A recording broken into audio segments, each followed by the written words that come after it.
Salut!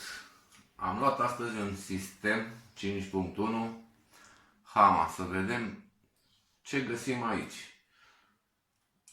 Se pare că ar avea USB, slot card, adică să putem asculta și de pe un stick, de pe un card, radio FM, un display luminat LED, X-Bus, să supărăm vecinii, telecomandă, ceea ce este bună, și un volum. Hai să vedem ce putem găsi înăuntru.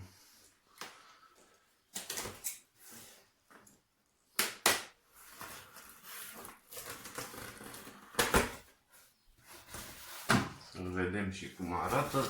Nu întotdeauna pozele îl reprezintă.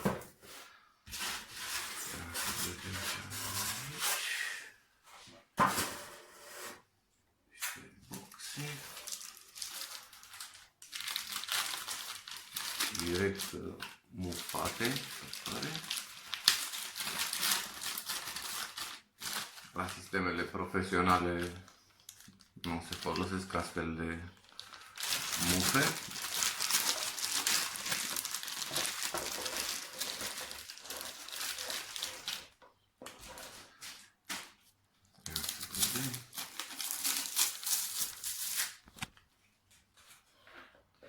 Dintr-un plastic lucios pe față. Din ce-o fi ăsta? Plastic sau poate lemn.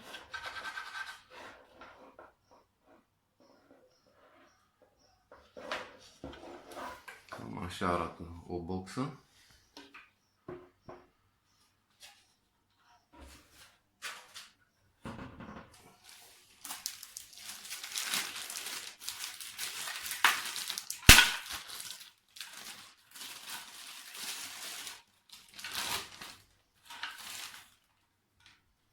Lungimea cablului, nu știu, să fie aici vreo 2 metri, poate avem și unele mai lungi.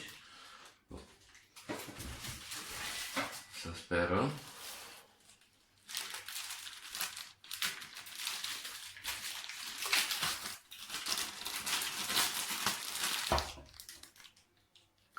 Cam aceeași măsură a cablurilor.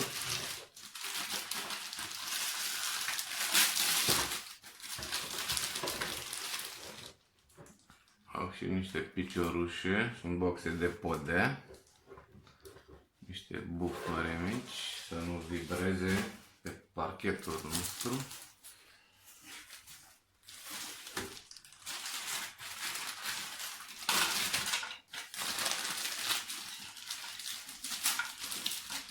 Cablurile poartă și cam aceeași măsură toate, adică nu chiar suficient de lungi pentru ceea ce mi-ar trebui mie, dar nu este foarte grav.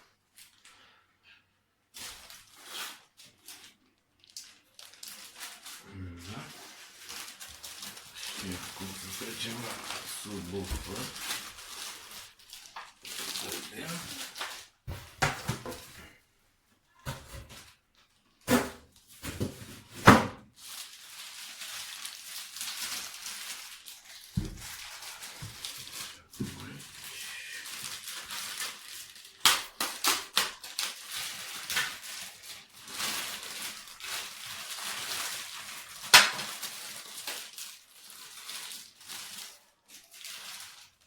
Cablu antenă FM.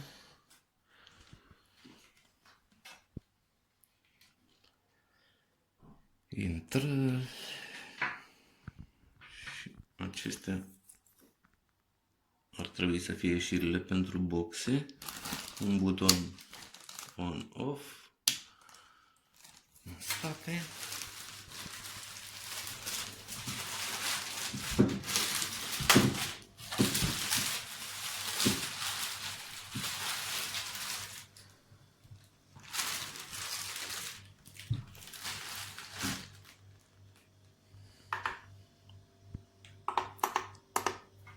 Buton, selecție mod, radio FM sau ce mai fi, butonul de volum, aici pentru un USB și cardul.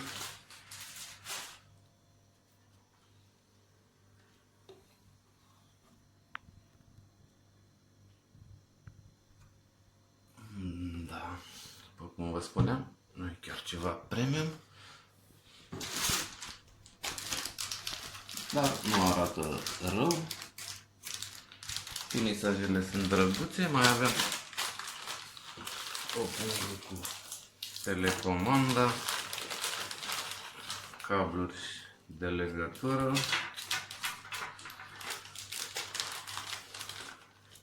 și chiar și două baterii, manualul de utilizare. Așa arată sistemul nostru cu cablurile aferente. Să vă conectați la TV, calculator, ce alte gadgeturi mai aveți, un cablu cu jack. Se conectează ușor la Bluetooth, se comută ușor din telecomandă, are butoane pentru tot ce vă trebuie, comutare 2.1, 5.1, reglaj pentru față, spate, central, subwoofer, toate se reglează separat, ceea ce mi se pare în regulă.